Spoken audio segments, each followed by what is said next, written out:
Este livro é pragmático, não filosófico, um manual prático, não um tratado teórico. Ele é feito para homens e mulheres cuja necessidade mais urgente é o dinheiro, e para quem quer ficar rico primeiro e filosofar depois. Olha que interessante, gente.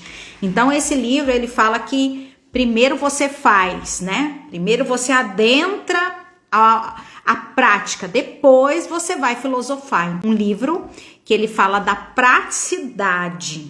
Ele é feito para aqueles que querem resultados e desejam que conclusões científicas formem a base de suas ações, sem ter que passar por todos os processos que aquelas conclusões foram feitas. É praticar, vamos dizer assim, pratica, entra, né, nas conclusões depois. Então, primeiro faz, depois tira a conclusão, tá? Ele também fala que para escrever esse livro, né, que é o Wallace de Wattles, que ele que escreveu esse livro, ele fala que para escrever esse livro, ele sacrificou todas as outras considerações em nome da concisão e da simplicidade de estilo. Então, tudo que ele aprendeu há um tempo atrás, né, antes de escrever esse livro, ele deixou para trás, para poder realmente adentrar esse conhecimento. E no meio do livro, gente, ele fala isso também, né? Pra gente não ficar misturando muita coisa, né? Tipo, se você for ler esse livro, pratica só o que ele tá falando. Não coloca outras coisas no meio, porque vai confundir a cabeça. Então, assim, ele fala, segue o que tá aqui e não fica vendo outras coisas. Ignora as outras coisas, porque senão confunde a cabeça. O plano de ação exposto nesse livro não foi retirado de conclusões filosóficas, né? Foi total testado. Ele testou o que ele colocou aqui. Então, ele foi prático. Ele praticou isso aqui, testou, viu que deu certo e fez o livro. Então, ele não ficou em considerações filosóficas, no teórico, né? Ele praticou e fez o livro. Que quer que se diga em louvor da pobreza, o fato é que não é possível viver uma vida realmente próspera e de sucesso quando não se é rico. Isso aqui é bem interessante, gente, porque ele fala, né? Tirando essa parte de louvor à pobreza, que é uma crença social, né? Ele fala que o fato é que você não vai viver o máximo seu. Você não vai viver tudo aquilo que realmente você deveria viver se você não for rico. Porque grande parte das coisas que você poderia viver é através do dinheiro. Então ele fala que se você não se tornar rico, você não vai viver o seu máximo. Você não vai aproveitar a sua vida por completo, porque as coisas precisam ser compradas. Você não vai provar tudo que você quer provar nessa vida. Você não vai usufruir de tudo se você não tiver dinheiro, né? Então, é como se você passasse por essa vida e realmente vivesse pela metade, se você não for rico. Fala, uma pessoa desenvolve-se mentalmente, espiritual e fisicamente usando coisas materiais. E a sociedade é organizada nesse sentido, para que tenhamos dinheiro e posses. Portanto, a base de toda evolução deve ser a ciência para ficar rico. O objetivo da vida é a evolução. E tudo que vive tem um direito inalienável a toda evolução que é capaz de ter. O direito pessoal à vida é o direito de ser livre e usar todas as coisas materiais necessárias, o seu total desenvolvimento mental, espiritual e físico, ou seja, o direito de ser rico. Então ele fala o seguinte, se pra gente ser nesse mundo aqui tudo isso, né, no plano espiritual, físico, mental, a gente precisa das coisas materiais, né? A gente está no mundo de matéria. Então, a gente precisa do material. E para a gente ter o material, é necessário ter dinheiro, né? Eu vi um mentor falando uma vez, eu achei bem interessante, né?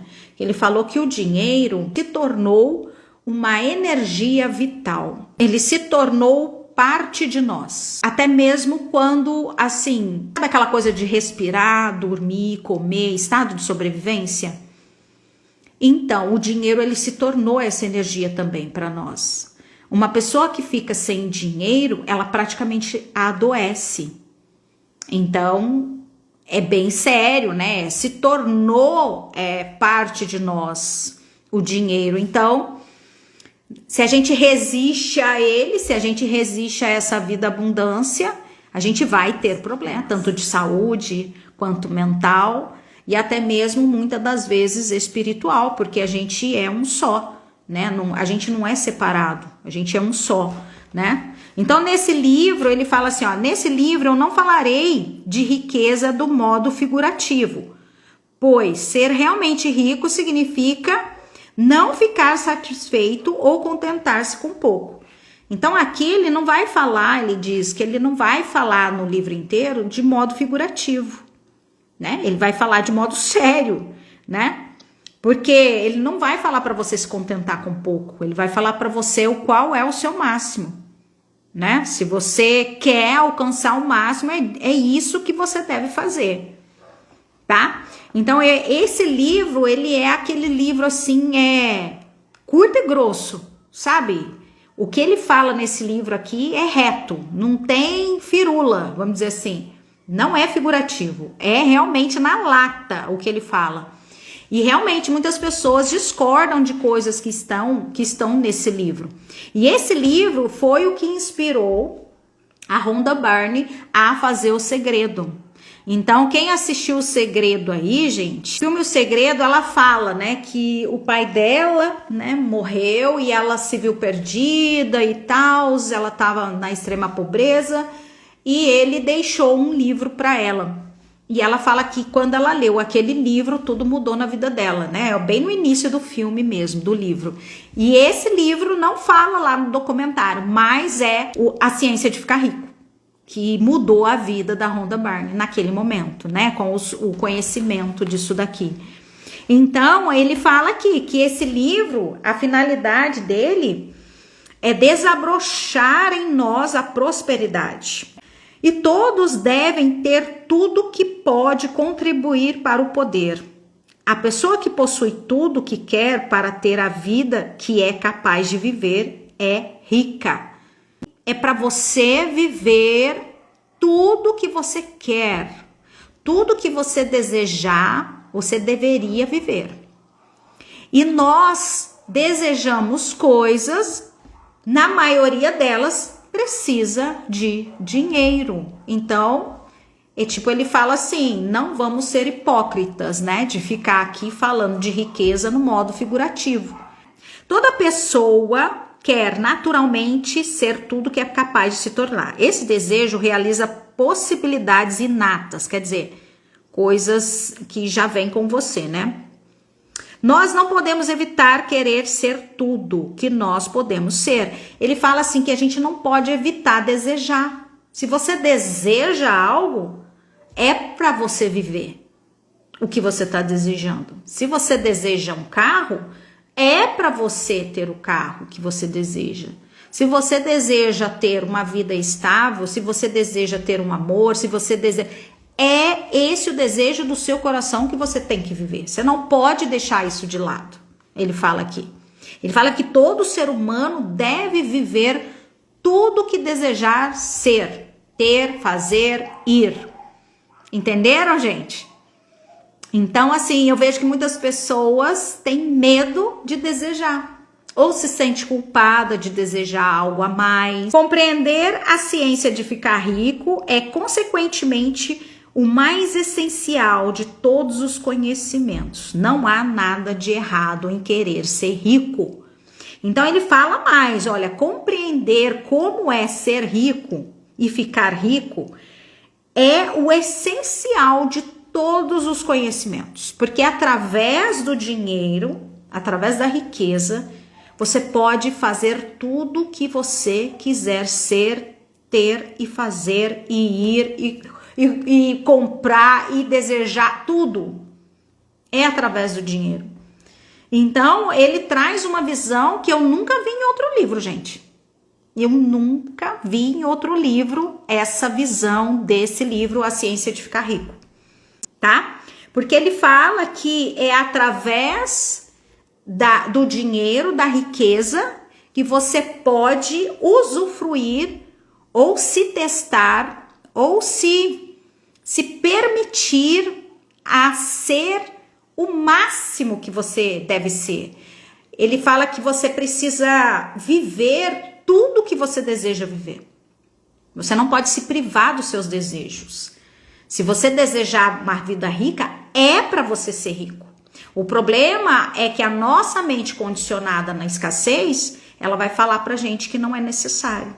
Ela vai falar que a gente pode se contentar com menos. A mente condicionada no passado. Fala realmente o desejo de riqueza, uma vida mais produtiva, mais próspera, mais abundante. Esse desejo é louvável, ele fala. Esse desejo de ter mais, de querer mais, de não se contentar com pouco. Esse desejo é louvável, ele coloca aqui. A pessoa que não deseja viver com mais abundância é anormal. Olha, gente. Assim como a pessoa que não deseja ter dinheiro bastante para comprar tudo que quer também é. Então, também quem não deseja ter dinheiro para comprar tudo que quiser, também é anormal, ele fala aqui. Existem 3 motivos para os quais nós vivemos. Nós vivemos para o corpo, para a mente e para a alma. Nenhum deles é melhor ou maior que o outro, ou mais sagrado que o outro. Todos são igualmente desejáveis. Nenhum dos 3, corpo, mente e alma, pode viver inteiramente se qualquer uma das outras partes for suprida da vida plena da expressão. Fala que nós somos mente, corpo e alma. Então, assim, a gente precisa viver essas 3 coisas plenamente. Não tem como você viver somente para a alma. Não tem como você viver somente em função do corpo. Não tem como você viver somente em função da mente. Os 3 têm que estar juntos.